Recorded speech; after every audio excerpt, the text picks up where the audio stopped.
Assalamu alaikum wa rahmatullahi wa barakatuh.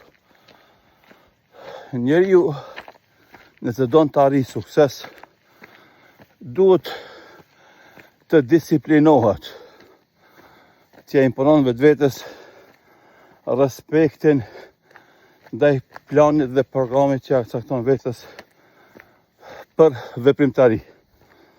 Disiplina, koreksia në respektimin e orareve është pjesë përmbërëse e çdo suksesi.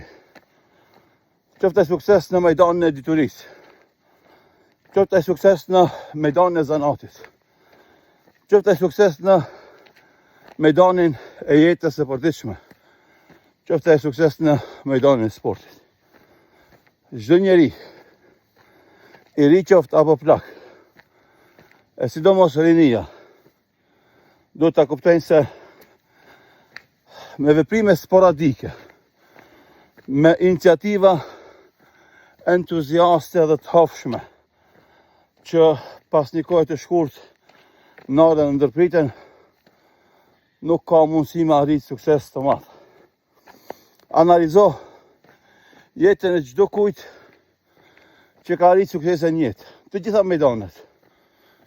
Qoftë në mejdanin e adhurimeve ndaj Zotit, qoftë mejdanin e kërkimit të teorisë, asaj fetare dhe asaj shkencore, qoftë në mejdanin e arritjes së objektivave personale, veç zhvillimit, mbi ndërtimit, arritjes së sukseseve në zanate, në kujdesin për familjen dhe fëmijët, në mejdanin e aktiviteteve të lloj-llojshme sportive, do e shohësh se vullneti dhe disiplina janë bazike në atë sukses. Normalisht, fillimisht edhe mbarimisht është ndihma dhe përkraja që jep Allahu i Madhëshëm atij individit.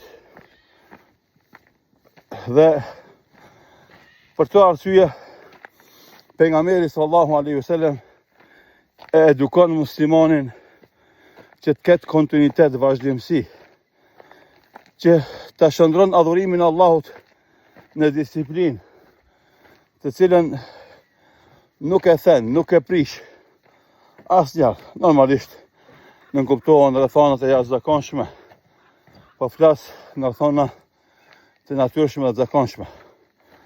Andaj ku tha pejgamberi sallallahu alaihi wasallam, ahabbul amali ila Allahi adwamuha wa in qal.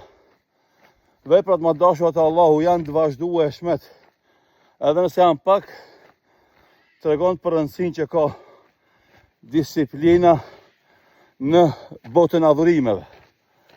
Pra, 2 rekate namaz të natës të rregullta janë më të dashura te Allahu se një natë ngelesh gjithë natën pa gjumë duke u fal, e pastaj me javë e me muj mos të ngritesh për të falë namaz natë.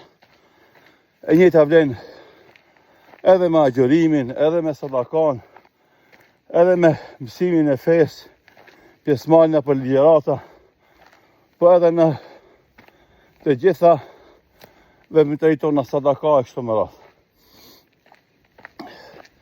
Pra çka kthemi edhe na në këto aktivitete sportive, shtoni vullnetin dhe rini gati me disiplinë të lartë, angazhimeve ditore, do arrini suksese të mëdha me lejen e ndihmën e Allahut Dhul Xhelali wal Ikram. Wassalamu alaikum wa rahmatullah.